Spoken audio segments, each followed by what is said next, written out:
लेकिन जब मुझे लगा काम का नेचर जो अब चेंज हो रहा है काफ़ी तेज़ी से, तो मैंने जो किताबें होती हैं, जो स्टैंडर्ड बुक्स होती हैं, जैसे ओपी गौबा हुआ या एंड्रयू हेवुड है, तो ऐसी बुक्स को फिर मैंने पढ़ना शुरू कर दिया। मतलब उनके नोट्स काफ़ी अच्छे थे पहले जब मैंने लिए थे, 2018 में लिए थे मैंने। अभी का मुझे आइडिया नहीं है कैसे उनके नोट्स हैं, लेकिन काफ़ी अच्छे उनके नोट्स होते हैं। तो यूपीएससी ने जानबूझ के ऐसे पेपर्स बनाए कि काफ़ी सिलेबस ओरिएंटेड थे वो। तो मुझे लगता है बेसिक्स को इग्नोर नहीं करना चाहिए आपको, अटेम्प्ट तक तो फोकस रखना चाहिए, उसके बाद प्लान बी भी बिल्कुल काम करना चाहिए। काफ़ी अनरिलायबल है ये एग्ज़ाम, कुछ भी नहीं पता। आज ही जो क्वेश्चंस पूछे मुझस्से, जैसे अगर मैं यहाँ का पढ़ के गया तो उन्होंने पता नहीं क्या पूछा है कोई ग्रुप भी नहीं कर सकता। मैं बस वही है कि बस पढ़ते जाओ, बस जो होता है ना, स्थित प्रज्ञ हो जाओ कोई एक्सपेक्टेशन ही मत रखो अब लाइफ से, बस करते रहो, अपना कर्म करते रहो। मेरे ख्याल से मेंस टेस्ट सीरीज एक ले लेना चाहिए और उसको मतलब काफ़ी रिलीजियसली फॉलो करना चाहिए। जो प्रीलिम्स और मेंस के बीच का गैप होता है, मैं तकरीबन 8 टेस्ट तो दे ही देने। आपने मॉक इंटरव्यूज भी दिए थे? नहीं, शायद देने चाहिए थे। अगर इंटरफेरेंस नहीं हो रहा है पढ़ाई में आपके, तो मतलब इससे कोई वो नहीं है, मतलब इसको इतना रिलीजियसली फॉलो नहीं करना है। रखिए आप इसको गोल की तरह अपनी लाइफ में, मतलब एक गोल होना चाहिए, इसको गोल की तरह ट्रीट करना चाहिए। ये नहीं कि अब इसको पूरा लाइफ ही बना लिया आप। मुझे लगता है मैं डिसिप्लिन नहीं था स्टार्टिंग में, मतलब 1 घंटे मैंने पढ़ाई की और उसके बाद 3 घंटे मैंने रिलैक्सेशन का समय होता था मेरे, तो मतलब बहुत ही इनडिसिप्लिन था वो। मेरे खुद के नोट्स भी तैयार नहीं थे सेकेंड और थर्ड अटेम्प्ट में। फोर्थ अटेम्प्ट में मुझे ये भी नहीं पता था कि कहाँ से मुझे टेस्ट सीरीज लेने चाहिए। हेलो एस्पिरेंट्स, आज हमारे साथ आदित्य सर हैं जो अभी अपना इंटरव्यू दे के आए हैं। So first of all congratulation sir, आप यहाँ तक पहुँचे। तो अपने एजुकेशनल बैकग्राउंड के बारे में थोड़ा बता। मैंने लखनऊ से अपनी पढ़ाई की है और फिर उसके बाद ग्रेजुएशन मैंने लखनऊ यूनिवर्सिटी से किया है और उसके बाद से मैं यूपीएससी की तैयारी कर रहा हूँ। आपका ये कौन सा अटेम्प्ट था? ये मेरा 5वां अटेम्प्ट था, इंटरव्यू पहला।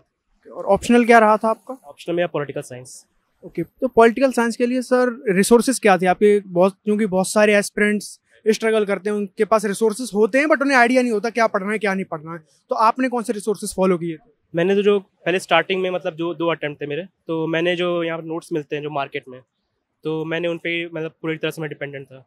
लेकिन जब मुझे लगा कि अभी नेचर का एग्ज़ाम का नेचर जो अब चेंज हो रहा है काफ़ी तेज़ी से, तो मैंने जो किताबें होती हैं, जो स्टैंडर्ड बुक्स होती हैं, जैसे ओपी गौबा हुआ या एंड्रयू हेवुड है, तो ऐसी बुक्स को फिर मैंने पढ़ना शुरू कर दिया, क्योंकि 5वां अटेम्प्ट था तो उतना समय मेरे पास आ भी गया। तो हाँ, एज वी ऑल नो कि PSIR बहुत ज़्यादा डायनेमिक है, तो उस चीज़ को कवर कैसे किया जाए? वो हमेशा एक्सटेंड करता ही रहता है, कभी कम नहीं होता है वो अब कवर हो भी नहीं सकता है, क्योंकि कई चीज़ें ऐसी हैं ना कि हर साल नई आ ही जाएंगी, ना चाहते हुए भी नई नई चीज़ें, मतलब वो लोग जानबूझ के इंक्लूड करते भी हैं ताकि बच्चे थोड़ा सा वो भी रहें कि मतलब ऑन देयर एज टाइप की हमेशा तैयारी करते रहें। तो उस चीज़ को मुझे नहीं लगता कोई भी कवर कर सकता है, लेकिन हाँ, स्टैंडर्ड बुक्स अगर आपने पढ़ लिया है तो मोस्ट ऑफ द थिंग्स मतलब उसमें कवर हो जाती हैं। और बहुत सारे एस्पिरेंट्स प्रीफर करते हैं शोभा रंजन मैम के नोट्स को, तो आपके अकॉर्डिंग क्या वो इनफ हैं? मतलब उनके नोट्स काफ़ी अच्छे थे पहले जब मैंने लिए थे, 2018 में लिए थे मैंने। अभी का मुझे आइडिया नहीं है कैसे उनके नोट्स हैं, लेकिन काफ़ी अच्छे उनके नोट्स होते हैं। कुछ कुछ जगह पे अगर कमियां हैं तो आप अपने उससे स्टैंडर्ड बुक से आप उसको वो कर सकते हैं। अच्छा, और GS की आपने कैसे तैयारी की थी? जीएस के मैंने फिर वहीं स्टैंडर्ड की जो किताबें होती हैं प्लस न्यूज़ करंट अफेयर्स तो मैं मतलब रोज़ पढ़ता था, क्योंकि जो कोचिंग के ठीक है, मतलब जो साइट्स होती हैं अच्छे वो देते हैं, कंपाइलेशन देते हैं, लेकिन अगर आप उसको कंटिन्यूअसली फॉलो करेंगे तो वो मतलब ज़्यादा मेरे ख्याल से अच्छा इफेक्टिव होता है। ये जैसा कि मार्केट में बहुत सारे रिसोर्सेस हैं, टीचर्स अपने अपने खुद स्टैंडर्ड बुक्स में से निकाल के देते हैं कंटेंट, तो क्या उस कंटेंट पे हमें स्टिक रहना चाहिए या बैक टू बेसिक्स जाना चाहिए हम लोगों को, या कंटेंट को पढ़ के भी हम इनफ कर सकते हैं? मुझे लगता है बेसिक्स कंप्लीट कर लेने चाहिए, क्योंकि इसी बार जब हम लोग का मेंस था तो काफ़ी एलिगेशंस लगे थे यूपीएससी पे कि अब काफ़ी जो आर्ट्स के बच्चे हैं उनके साथ भेदभाव एक तरह से हो रहा है। तो यूपीएससी ने जानबूझ के ऐसे पेपर्स बनाए कि काफ़ी सिलेबस ओरिएंटेड थे वो। तो मुझे लगता है बेसिक्स को इग्नोर नहीं करना चाहिए आपको बिल्कुल भी। और CSET की आपकी स्ट्रेटजी क्या रही? CSET को मतलब किस तरीके से अटैम्प्ट करना चाहिए, उसको प्रिपेयर कैसे करना चाहिए, क्योंकि इंजीनियरिंग बैकग्राउंड वाले भी उसमें बहुत ज़्यादा स्ट्रगल करते हैं। आपकी क्या स्ट्रेटजी थी उसको लेके? मेरी मैथ्स, मतलब मैं भले ही आर्ट्स बैकग्राउंड से हूँ, लेकिन मेरी मैथ्स हमेशा से ही अच्छी रही है। तो मैं तो यही कहूँगा कि मैथ्स की जितनी प्रैक्टिस करिए आप उतनी अच्छी रहेगी, क्योंकि मुझे लगता है अब आगे आने वाले समय में और भी इंक्रीज़ होने वाला है। अभी हम लोगों ने CAPF का भी देखा था पेपर, तो उसमें भी काफ़ी लेवल हाई कर दिया था इन लोगों ने, और दूसरे एग्ज़ाम्स के लिए भी आपको काफ़ी फ़ायदा मिलेगा ही, उसको प्रिपेयर कर लेंगे अगर आप तो मुझे लगता है मैथ्स का कोई और वो ऑल्टरनेटिव है नहीं, आपको प्रैक्टिस तो करना पड़ेगा। जैसा कि आपने बताया 4 से 5 अटेम्प्ट आप दे चुके हैं, तो आपको क्या लगता है इतने अपनी क्रूशियल एज को इस फील्ड में देना वर्थ इट है? वो तो मुझे पता भी नहीं, अभी मैं बस देता जा रहा हूँ। जब एक बार ख़त्म हो जाए तब मैं एक बार पोस्ट क्या कहते हैं उसको, पोस्ट वॉर एनालिसिस एक तरह से करूँगा मैं कि कितना डैमेज हुआ, कितना फ़ायदा हुआ। अभी तो बस देता जा रहा हूँ। आपका कोई प्लान बी भी रहा है? प्लान भी मैंने रखा था CAPF, लेकिन PET के पहले जो PET उसमें होता है, काफ़ी अच्छी खासी मुझे इंजरी हो गई थी, जिसके कारण मैं PET अटेंड नहीं कर पाया। और अभी तो प्लान बी कुछ खास है नहीं।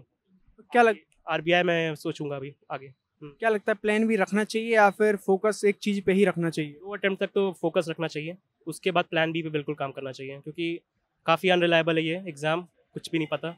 आज ही जो क्वेश्चंस पूछे मुझसे, मैंने मतलब जैसे अगर मैं यहाँ का पढ़ के गया तो उन्होंने पता नहीं क्या पूछा है। कोई ग्रुप भी नहीं कर सकता है कहाँ से वो क्वेश्चंस थे, क्या थे वो क्वेश्चंस। आधे क्वेश्चन समझ ही नहीं पाया। और जैसा कि लंबे सफ़र में अक्सर होता है कि बच्चे सेल्फ डाउट करने लगते हैं, मोटिवेशन बहुत ज़्यादा गिर जाता है, तो आपने खुद को कैसे मेंटेन रखा उस चीज़ को लेके? मैं बस वही है कि बस पढ़ते जाओ, बस जो होता है ना, स्थित प्रज्ञ हो जाओ। कोई एक्सपेक्टेशन ही मत रखो अब लाइफ से, बस करते रहो, अपना कर्म करते रहो। मेंस आंसर राइटिंग कैसे करनी चाहिए, उस पे आप बच्चों को टिप्स दीजिए। हाँ, मेंस आंसर राइटिंग मेरे ख्याल से मेंस टेस्ट सीरीज एक ले लेना चाहिए, और उसको मतलब काफ़ी रिलीजियसली फॉलो करना चाहिए आपको, क्योंकि वो काफ़ी मतलब हेल्पफुल भी होता है। और जो प्रीलिम्स और मेंस के बीच का गैप होता है, उसमें तकरीबन 8 टेस्ट तो दे ही देने चाहिए। उसके पहले भी कर सकते हैं, लेकिन ये 8 टेस्ट तो कम से कम दे देने चाहिए। आपने मॉक इंटरव्यूज भी दिए थे? नहीं, मुझे लगता है शायद देने चाहिए थे। क्यों, ऐसा क्यों लगता है आपको देने चाहिए थे? क्योंकि थोड़ा सा कॉन्फिडेंस मुझे लग रहा था कहीं कहीं, क्योंकि वो जानबूझ के पूरा बोर्ड मुझे ग्रिल कर रहा था एक के बाद एक। मैं कोई भी जवाब दे रहा था, जैसे मुझसे पूछा गया कोई क्वेश्चन भी कि अगर आप IAS बन जाते हैं तो एग्रीकल्चर फील्ड में क्या करेंगे, तो मैंने कहा कि सर इंफ्रास्ट्रक्चर पे काम करूँगा। तो उन्होंने सीधे आउटराइटली कह दिया कि इंफ्रास्ट्रक्चर हटाओ, नेक्स्ट बताओ। तो मैंने कहा कि सर फूड प्रोसेसिंग इंडस्ट्रीज़, वो भी हटाओ और बताओ। तो एकदम ही मतलब दिमाग से में गायब हो गया मेरा। तो देने चाहिए।